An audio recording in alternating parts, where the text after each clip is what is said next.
नमस्ते। राम राम साਰਿਆਂ ने। और आज का जो विषय है, आप देख रहे हैं मेरे साथ विधि सम्मत। आज का जो विषय है वो बड़ा महत्वपूर्ण है, क्योंकि इस विषय पे जो कई लोगों ने आज प्रोग्राम भी किया और मुझे लगता है इसकी सिग्निफिकेंस भी है। एस जयशंकर साहब ने इसके ऊपर कमेंट भी दिया, वो है ग्लोबल साउथ समिट, जिसमें 123 देशों के लीडर्स ने भाग लिया। और जो सबसे खास बात रही वो ये कि 2 देश इसमें से नदारद थे। और जब एस जयशंकर साहब से पूछा गया कि क्या आपने चाइना को इनवाइट किया था, तो उन्होंने इन नो अनसर्टेन टर्म्स कहा कि नहीं, हमने उनको इनवाइट नहीं किया था। इस पे बात करने के लिए हमारे साथ बॉर्डर के उस पार से आपकी, हम सब की फेवरेट आरजू काजमी जी को मैंने इनवाइट किया, and she is gracious enough to accept my invitation. Thank you so much Aarzoo ji thank you so much sir.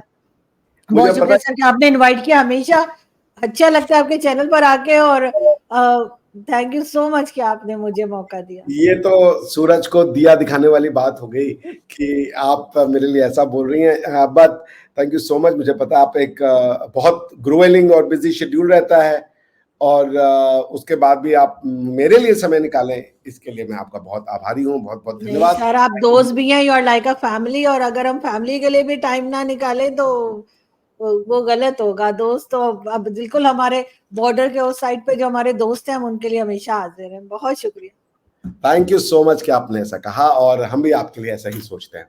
सो आरजू जी, सबसे पहले ये बताइए कि ये इतना इम्पोर्टेंट समिट हुआ दुनिया में, 100 क्या नाम है 80 के करीब या 192-98 के करीब देश हैं, और उसमें से 123 देशों को बुलाया गया जो ग्लोबल साउथ का रिप्रेजेंट करते हैं, मगर पाकिस्तान और चाइना को नहीं बुलाया गया। आपका राय? देखिए, ऐसा होना तो नहीं चाहिए था। What I feel as a Pakistani, कि पाकिस्तान को बुलाना चाहिए था और चाइना को भी बुलाना चाहिए था। ये दोनों आपके नजर में चाहे छोटी कंट्री हो पाकिस्तान, चाइना तो ऑब्वियसली नहीं है, एक बड़ी कंट्री है, लेकिन पाकिस्तान बहरहाल एक इम्पॉर्टेंट कंट्री जरूर है। तो अब मुझे नहीं मालूम कि आपके जो लीडर्स हैं उन्होंने क्यों हमें नहीं बुलाया, मगर बहरहाल ये तो डॉक्टर जयशंकर या मोदी जी ही बता सकते हैं। मगर बहरहाल एक बहुत इंपॉर्टेंट समिट थी और मेरा ख्याल है कि इसमें पाकिस्तान को शरीक होना चाहिए था। आई डोंट नो क्या वो यहाँ से कोई जाता या ना जाता, लेकिन फिर भी मेरे ख्याल ये कोई फैमिली मैटर या कोई दोस्तों की वो जो है ग्रुप नहीं बना हुआ था कि जिसमें कोई दोस्त नाराज हो जाए और वो कह दी हमने शिरकत नहीं करनी या हमने नहीं इनवाइट करना।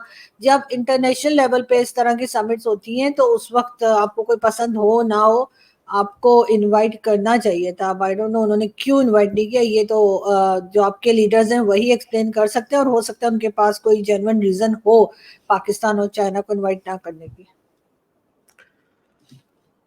तो पाकिस्तान और चाइना भी तो कई ऐसे फोरम्स होते हैं आरजू जी, जहां वो चाहते हैं कि इंडिया ना आए। मुझे याद है जब तालिबान का दोहा में इनवाइट किया जाता था, तो पाकिस्तान की ये कंडीशन रहती थी कि आप अगर इंडिया को बुलाएंगे तो हम पाकिस्तान तालिबान से बात करने में आपको फैसिलिटेट नहीं करेंगे। तो फिर ऐसा देखते हुए आपको क्या लगता है कि क्या फिर इंडिया ने कोई गलत काम किया?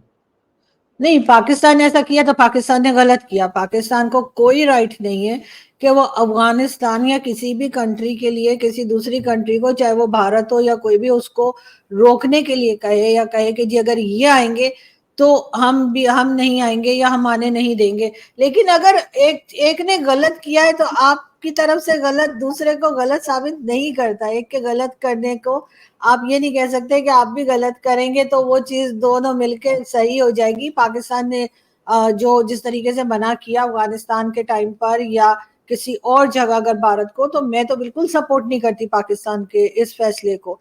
गलत किया पाकिस्तान ने, ऐसा नहीं होना चाहिए। लेकिन साथ ही मैं ये भी कहती हूँ कि इस वक्त जो समिट हुई थी उसमें कर लेते इनवाइट किया था सर। मतलब छोटी कंट्री है ना, बहुत बड़ी कंट्री तो नहीं है।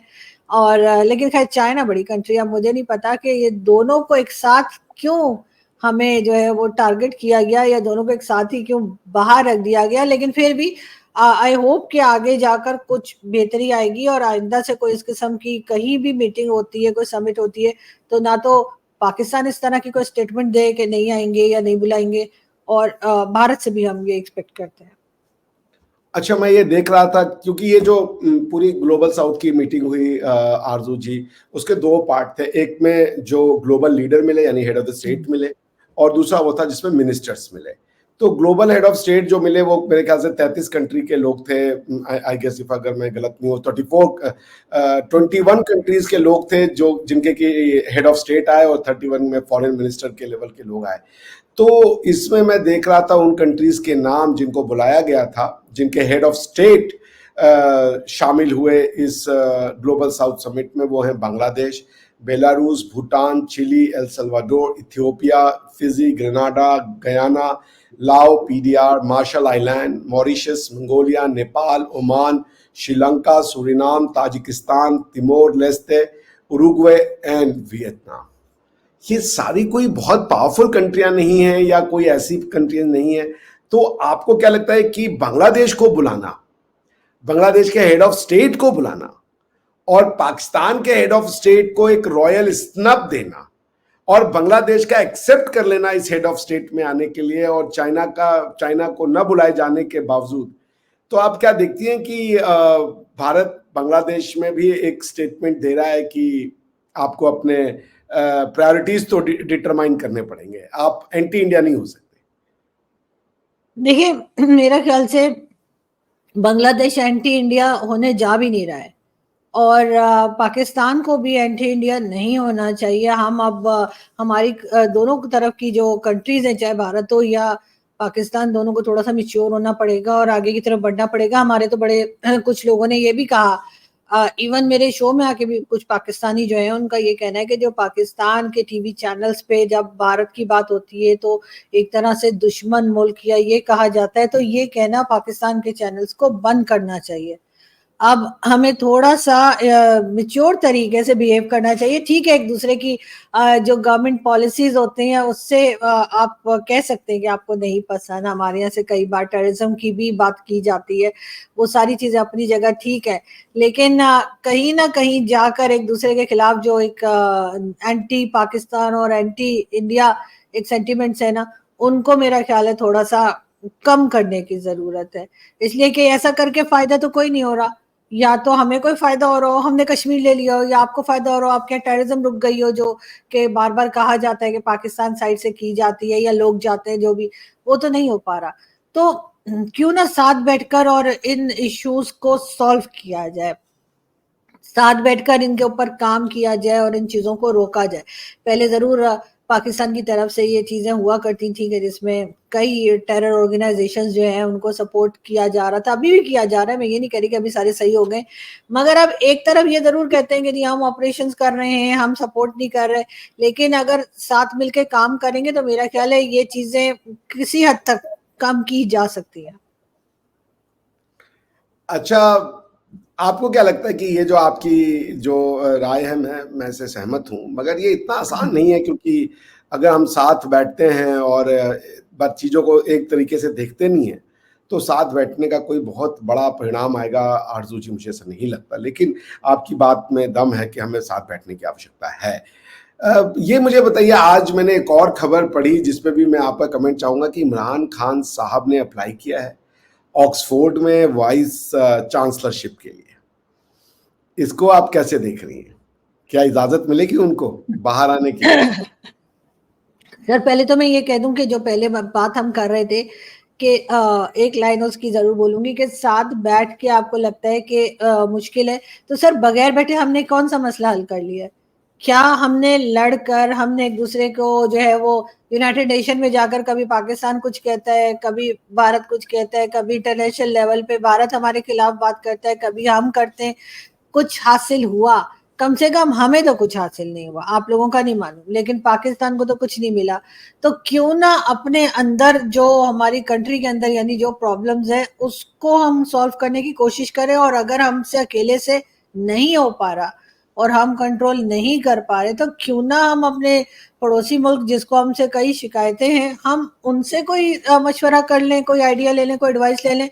कि भाई बताइए कि हम इससे कैसे छुटकारा पा सकते हैं। अगर हमने वाकई में, अगर पाकिस्तान ने वाकई में ये फैसला किया है कि वो इन चीजों को रोकेगा, तब अगर उन्होंने ये सोचा है कि बस ठीक है जैसे चल रहा है चलता रहे, अगर पड़ोसी नाराज हो रहे हैं या नेबरिंग कंट्री में इश्यूज हो रहे हैं तो हमें कोई फर्क नहीं पड़ता, तो फिर तो कोई फायदा नहीं है।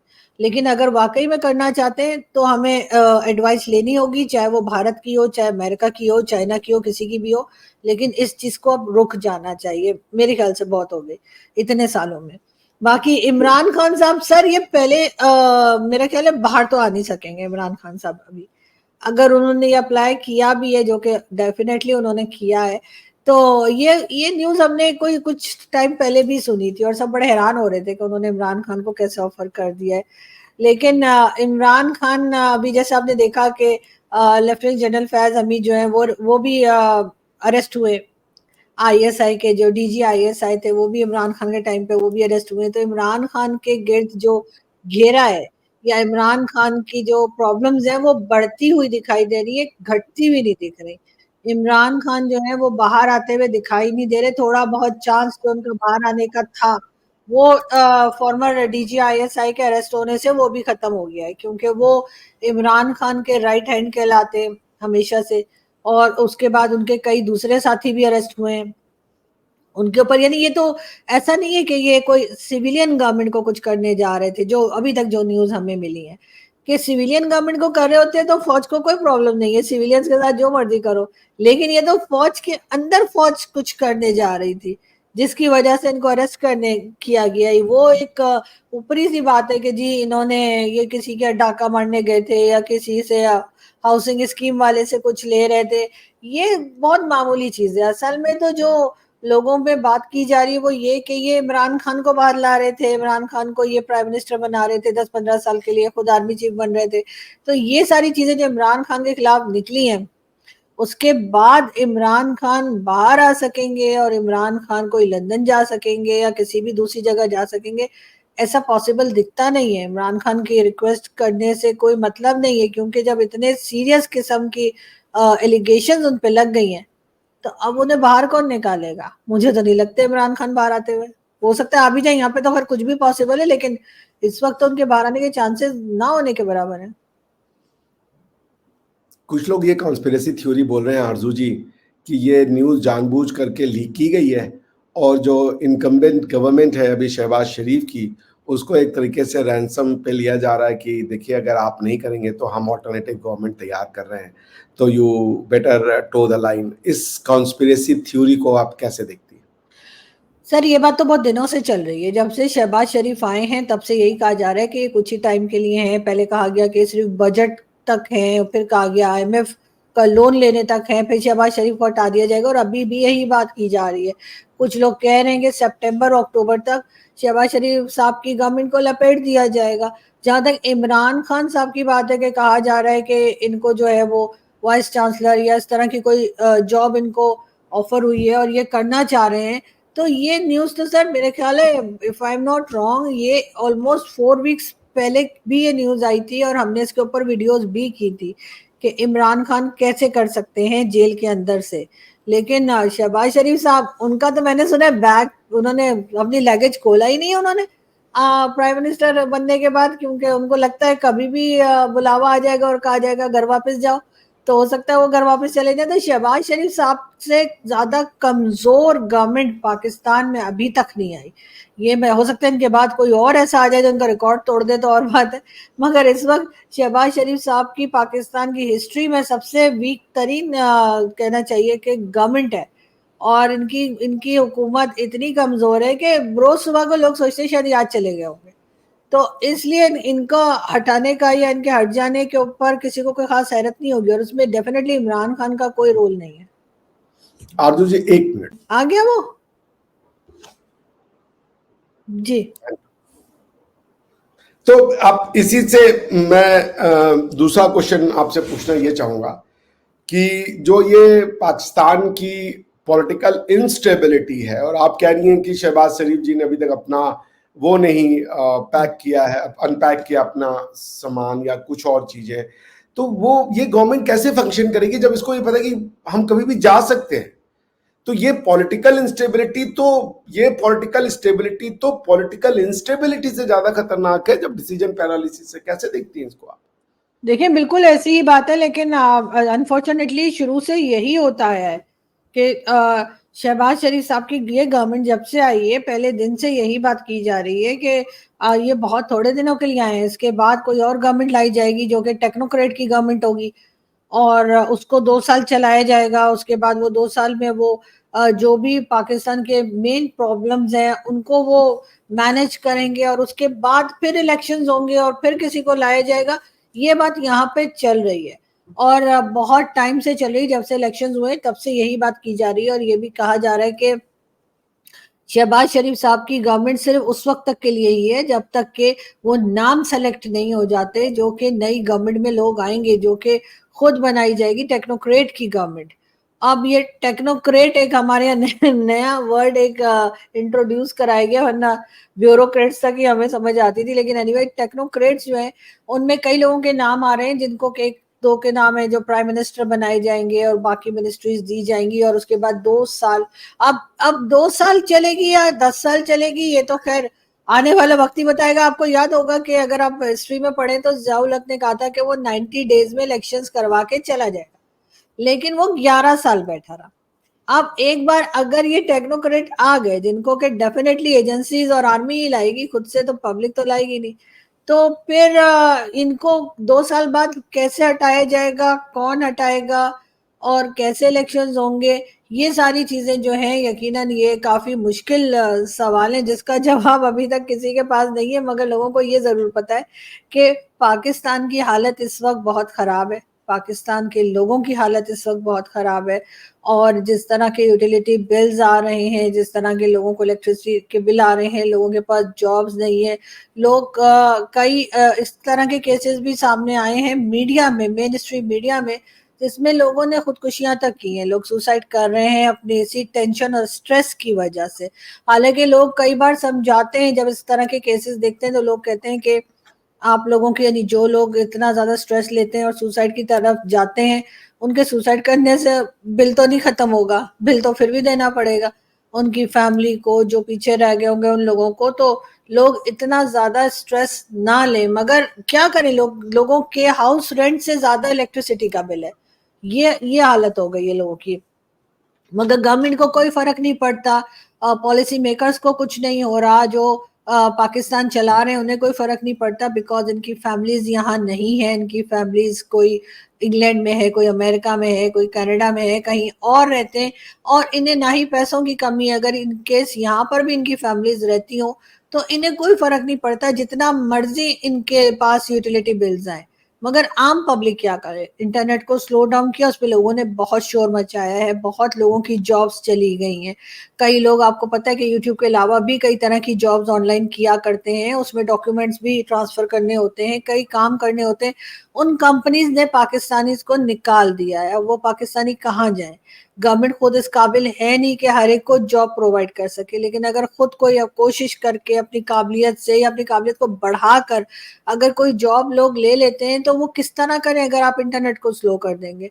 उसके बाद जी मिनिस्टर साहिबा, आईटी मिनिस्टर आके कहती हैं कि जी ऐसा कुछ भी नहीं है और हमने इंटरनेट स्लो नहीं किया, ये जो आप लोग वीपीएन यूज करते हैं ना, उसकी वजह से इंटरनेट खराब हुआ है। तो उन्हें ये पूछेंगे, जो आपके मिनिस्टर हैं, प्राइम मिनिस्टर से लेकर प्राइम मिनिस्टर के एडवाइजर और प्राइम मिनिस्टर के चमचों तक, जो लोग सोशल मीडिया पे ट्वीट्स लगा रहे हैं, तो वो भी तो वीपीएन यूज कर रहे हैं ना।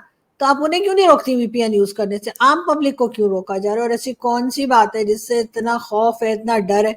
अगर फेक न्यूज की बात है तो सर, फेक न्यूज तो प्रिंट मीडिया में भी आती है, और हमने तो ये भी देखा है कि प्रिंट मीडिया में भी फेक न्यूज आती है, और उसके बाद दूसरे तीसरे दिन उसकी एक माफी भी जो है वो भी प्रिंट कर दी जाती है कि नहीं, वो गलत खबर थी।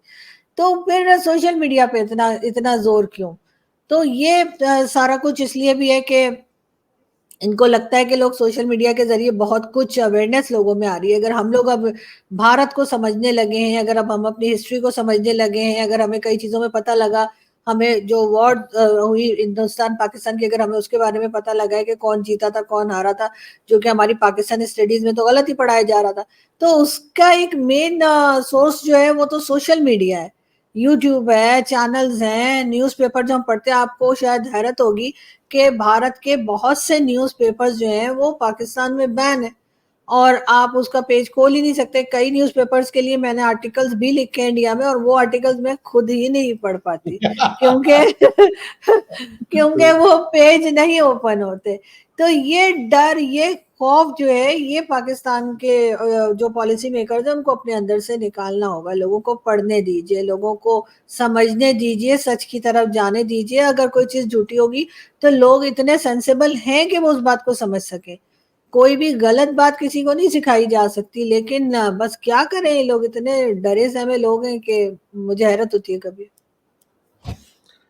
आज मैंने पढ़ा और आपने भी इस पे प्रोग्राम किया कि भारत जो है वो आने वाले 3 सालों में थर्ड लार्जेस्ट इकोनॉमी हो जाएगा, फिफ्थ से। और by 2047, according to an estimate given by the executive director of IMF, India $55 trillion economy होगा, $55 ट्रिलियन इकोनॉमी बाय 2047। तो अगर सब कुछ ठीक रहा तो मैं तो जिंदा ही रहूंगा उस हिसाब तक, बिकॉज मैं करीबन 65-65 का हो रहूंगा।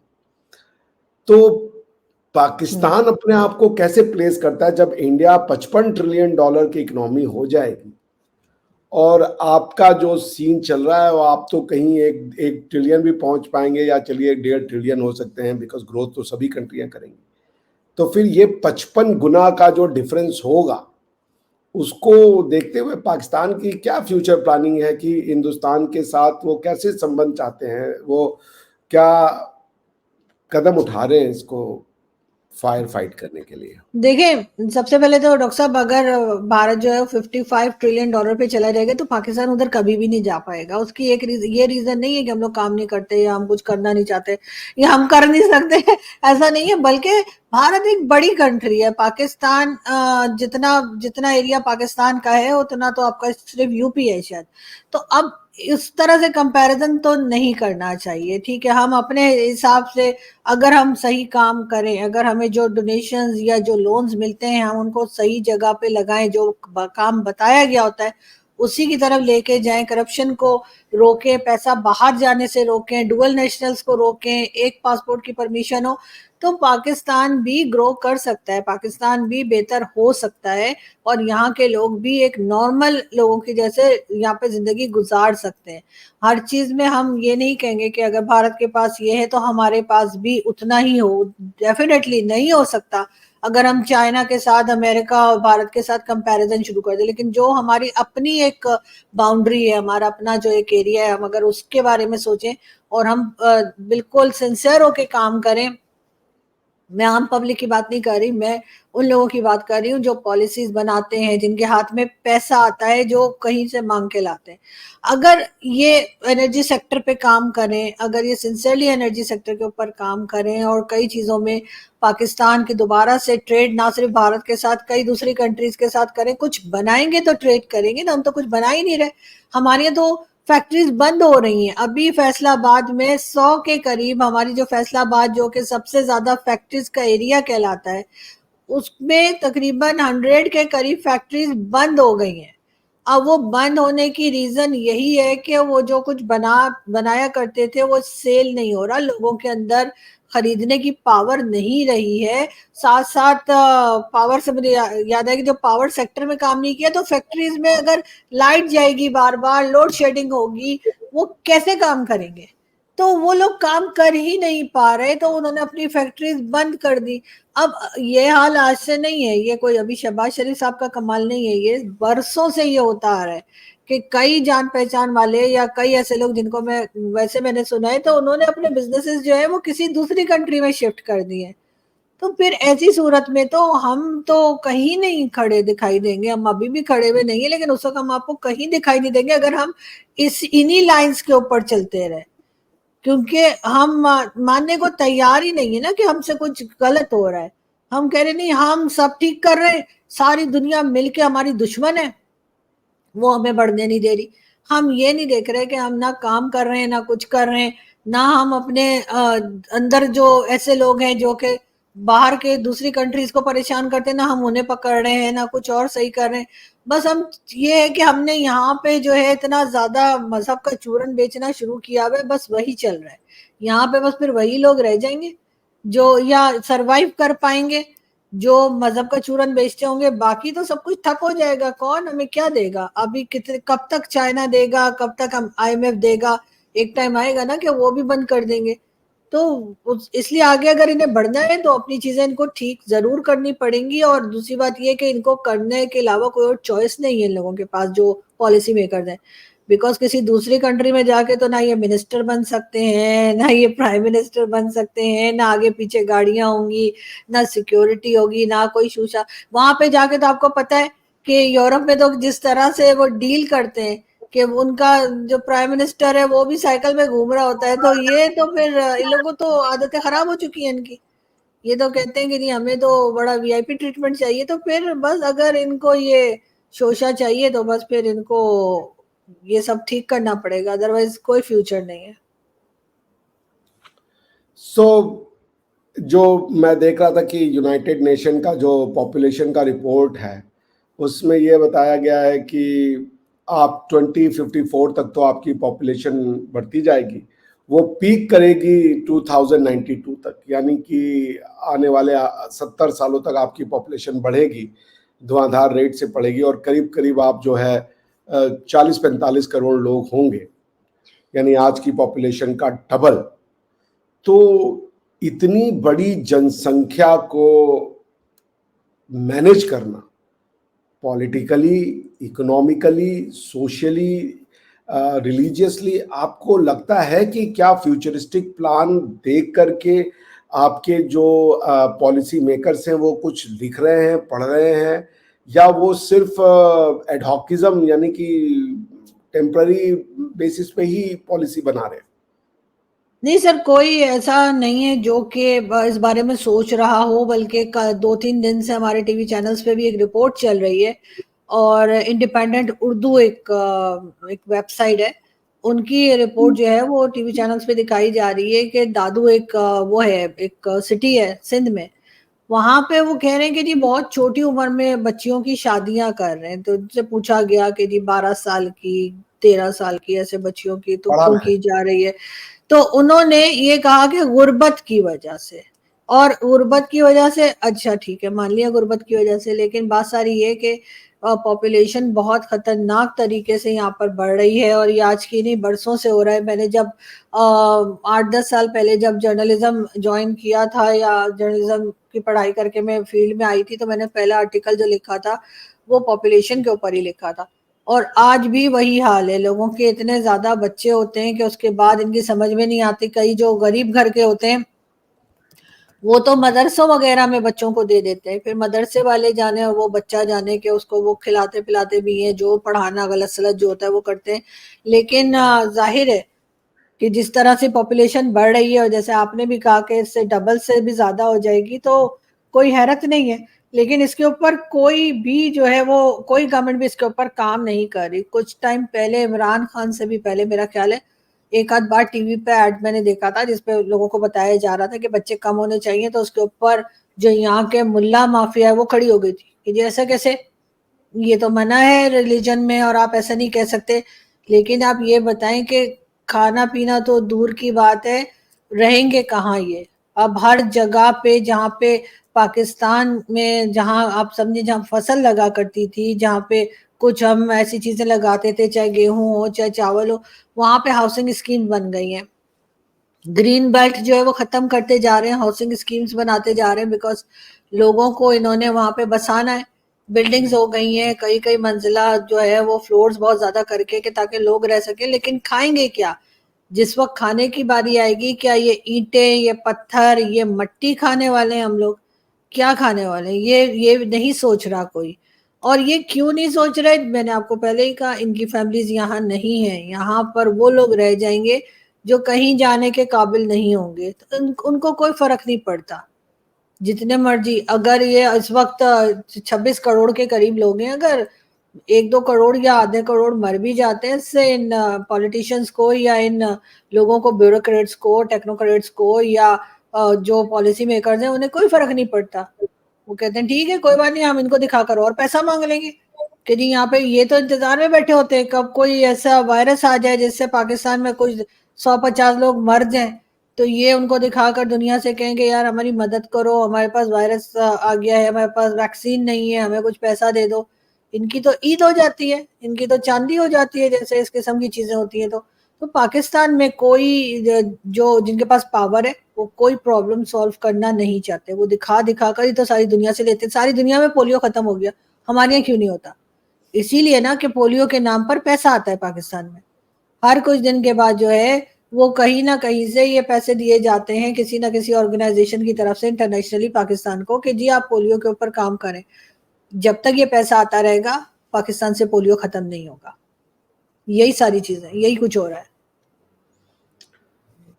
एमपॉक्स की भी सुनने में आया कि पाकिस्तान में 2 केसेस मिले हैं, तो मैं चाहूंगा कि आप 3 हो गए, तो मैं चाहूंगा कि आप लोग सुरक्षित रहें, उस पर ध्यान दें इससे पहले कि वो एक महामारी बन जाए, बिकॉज WHO ने उसको already world health emergency declare कर दिया है और 3rd ग्रेड की वार्निंग भी इशू कर दिया है। आरजू जी, आपसे बहुत कुछ बात करने को है, पर मुझे पता है आप बहुत थक गई होंगी। इतने व्यस्त कार्यक्रम में से आपने मेरे लिए समय निकाला, इसके लिए वंस अगेन पुनः आपका आभार, बहुत बहुत धन्यवाद। आपसे मिलते रहेंगे। Thank you so much. Good night. Thank you, good night.